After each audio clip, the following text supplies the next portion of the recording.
This is what the final workbook looks like.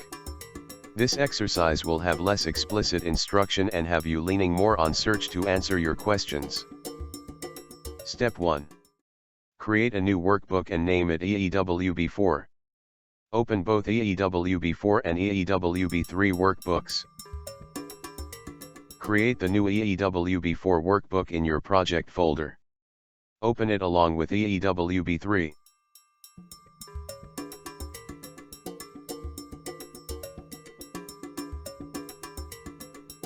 Step 2. Select EEWB3 and the Sales Data tab and copy sheet into EEWB4.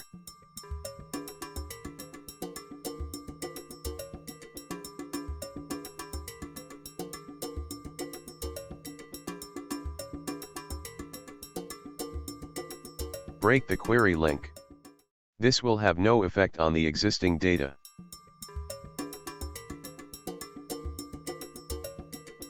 Step 3. Create new data for order dates, months, and quarters. Use the formulas in the project map to replace the values on the Sales Data tab.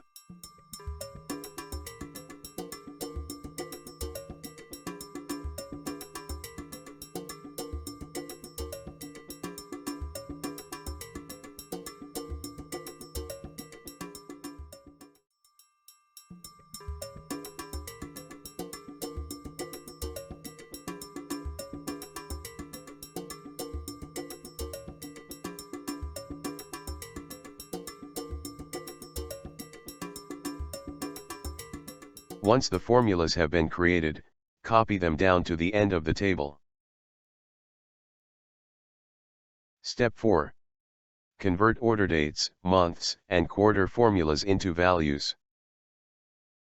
Select Q1 from the quarter drop-down as a sanity check. The object is to see if all months fall into the first quarter.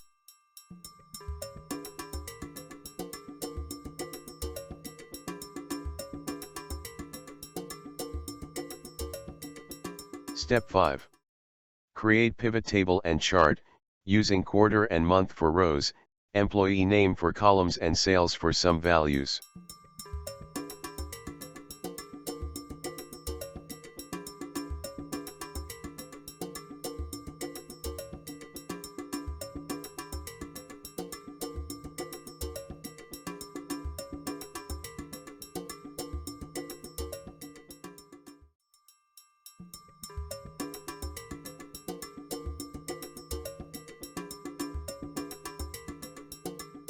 Step 6. Resize and move the chart. Rename sheet to results. Zoom the sheet to show all data and chart. I'll format the pivot table to show currency with comma separators. I use shortcuts, Ctrl plus Shift plus spacebar for selection, then Ctrl plus Shift plus $sign for currency.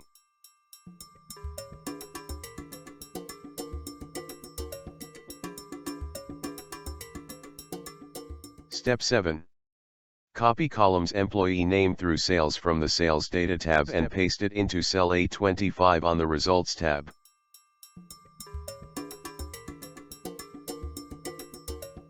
Convert data into a table and remove all columns between quarter and sales.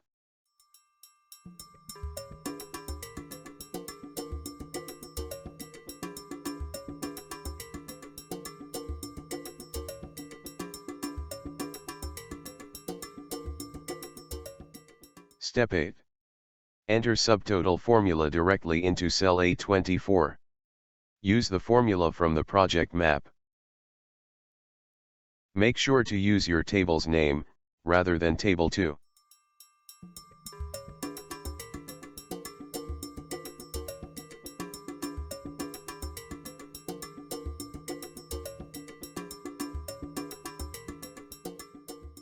Step 9. Validate employee sales per month and quarter using the filters in the table.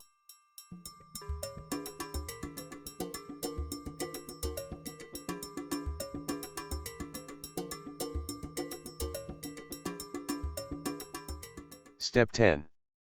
Add conditional formatting, default colors red, to sales column, showing top 15% monthly sales.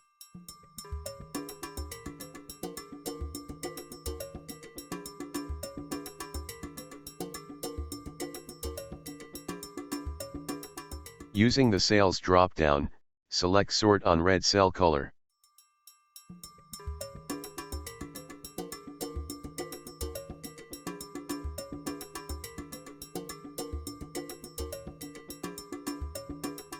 Notice that there are 138 red cells, out of a total of 919.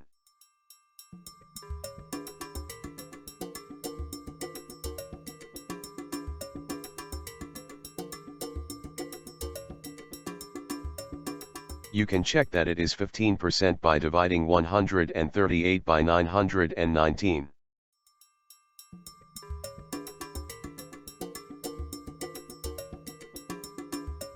Format the cell as percentage. Notice that the red cells aren't sorted in descending order, but are only placed at the top of the list. Sorting the column in descending order will leave the red cells on top, with the entire column being sorted in descending order.